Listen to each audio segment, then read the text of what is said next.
Welcome sa DRS 2.0. Fresh at nagbabagang happenings ba ang hanap mo? Mga padabarkads man yan o mga trending topics? Pwes, sagutan natin yan.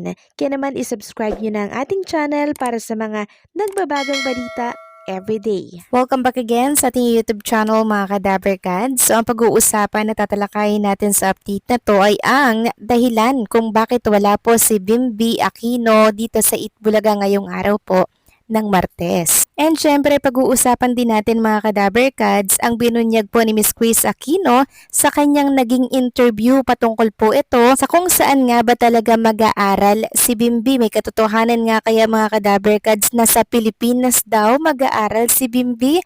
Yan ang pag-uusapan natin mamaya. Pero bago po ang lahat, pag-usapan muna natin ang kaganapan dito sa Itbulaga kanina. So kanina medyo may kalungkutan po si Raisa May Dizon mga kadabarkads dahil wala nga po si Bimby ngayong araw po ng Martes.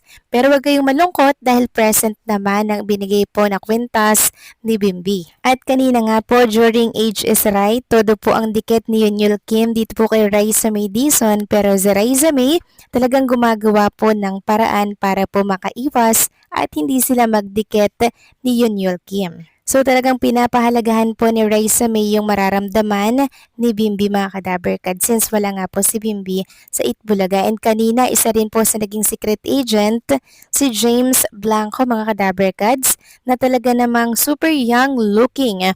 Maging ako hindi ko alam na 47 years old na pala siya. So malapit na siyang mag 50 pero hindi po halata sa kanyang mukha. Super pogi kaya nga po nang umappear po siya sa Itbulaga ang daming nagsisigawan, ang dami pong nagtitilian, maging ang mga Itbulaga host din po kilig na kilig din po sa kanya.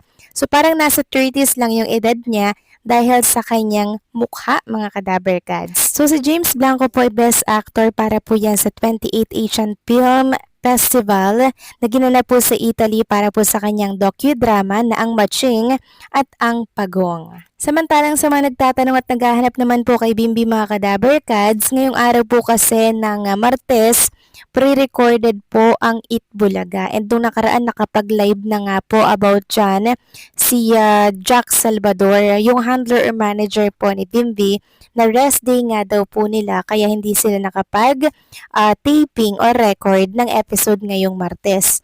Ayon nga dito sa isang post, sa mga nagtatanong kung bakit wala na naman si Bimby ngayon sa Itbulaga, simple lang ang sagot, pre-recorded ang Itbulaga at tinape yan ng rest day ni Bimby sa Itbulaga. Bukas, abang-abang na lang tayo dahil present siya sa EB. Kakaiba talaga ang EB pag andyan si Bimby. May sigla, may kilig at nakakatuwa talaga. Kahit lola ko, kilig na kilig din dahil sa maybe. Kaso, pag walang Bimby, matamlay si lola. Yun lang atang happy pills niya kaya sana wag lisanin ni Bimby ang Itbulaga dahil nasanay na kaming andyan siya. Paano ba mag-move on? Hook na kami. So mahirap po talagang masanay mga kadabarkads lalo na po at mga bata pa naman po si Raisa May at si Bimby. Syempre, yung future po nila, yung aasikasuhin po nila, di ba? At sa mga nagtatanong naman po mga kadabarkads kung dito daw pa sa Pilipinas mag-aaral po si Bimby, meron po tayong kasagutan tungkol dyan. Ayon dito walang tiyak na pahayag kung sa Pilipinas o sa ibang bansa mag-aaral ng kolehiyo si Bimby Aquino. Bagamat na ipahayag ni Chris na ang kanyang pangarap na makapag-aral ito sa ibang bansa tulad sa Singapore at sa Japan. So napakalinaw po mga kadabarkads. Sa Singapore or sa Japan, yan po yung pinagpipiliang bansa. Wala pa pong sinasabi kung sa Pilipinas daw po ba mag-aaral si Bimby. Wala pa rin po naging pahayag na si Pilipinas nga ba talaga mag-aaral si Bimby. Pero syempre mga kadabarkads, sana, 'di ba? Pero wala naman pong pahayag eh. So nais si Bimby po na kumuha ng kursong legal management at maging abogado. Ibinahagi po ni Chris Aquino na pangarap niyang maranasan ni Bimby ang mag-aral abroad, isang oportunidad na hindi niya po naranasan noon. Ito po mga kadabarkads yung eksaktong interview, so pakinggan niyo pong mabuti. Ayon nga dito sa isang write-ups, Chris Aquino opened up about her hopes for her son Bimby academic journey. In an interview with Audrey Diaz, the television host revealed that one of her greatest dreams for Bimby, who recently turned 18 years old, is to pursue his college education abroad. Napakalinaw mga kadaberkad sa abroad po. Pero hindi natin sure kung tatanggapin ba ito ni Bimbi, kung siya ba ay susunod sa gusto po ng kanyang mommy, lalo na't may maybe na po ngayon.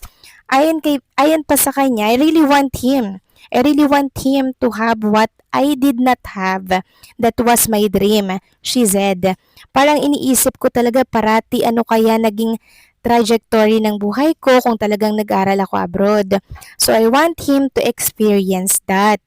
Chris hopes for Bimbi to explore studying in places like Singapore and Japan. She also reflected on how blessed Bimbi has been from a young age. So yan po mga kadaberkads, sa napakalinaw po, dalawang bansa lang pong pinagpipilian dyan, Japan or Singapore. Wala pong nakalagay dyan na Pilipinas mga kadaberkads. Pero sana magdilang anghel nga po mga kadaberkads na sa Pilipinas po talaga siya pag-aralin, lalo na po at nabuo na ang tambalang maybe. So sayang nga naman po kung babaliwalain po ito, 'di ba? Pero ito po daw kasi yung greatest dream ni Miss Chris Aquino para po kay Bimbi, ang makapag-aral sa ibang bansa, Japan or Singapore. Kaya ipag-pray na lang natin na sana may katotohanan po yung Pilipinas na lang siya mag-aral para pwedeng mapagsabay po yung study at saka po yung pag-host sa Itbulaga katulad po ng ginagawa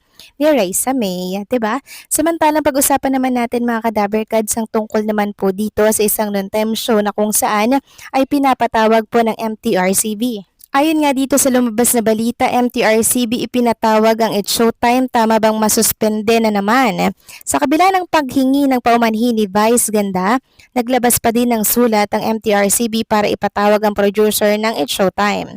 Ito ay sa kabila ng napakaraming reklamo na natanggap nila kaugnay sa episode ng show na para sa kanila ay may di katanggap-tanggap at racist na mga eksena.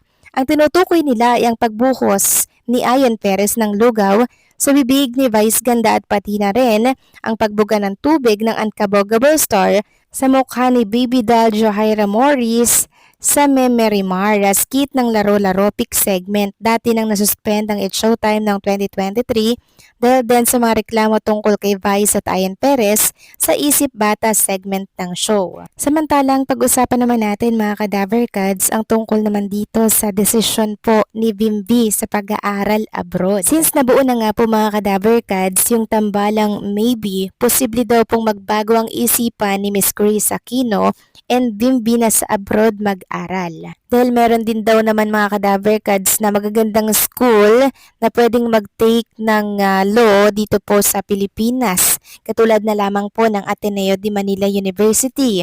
Rank number 1 po yan with an overall passing rate of 96.52% and 98.11% for first-time takers. Andyan din ang University of the Philippines and University of Santo Tomas. Yan po yung mga school na pwedeng pagpilian po ni Bimbi mga kadaverkads kung mag-aaral po siya ng pagkaabogado. Kaya ipag-pray natin na magbago po ang isipan ni Bimbi mga kadaverkads at dito na lamang po sa Pilipinas talaga siya mag-aral.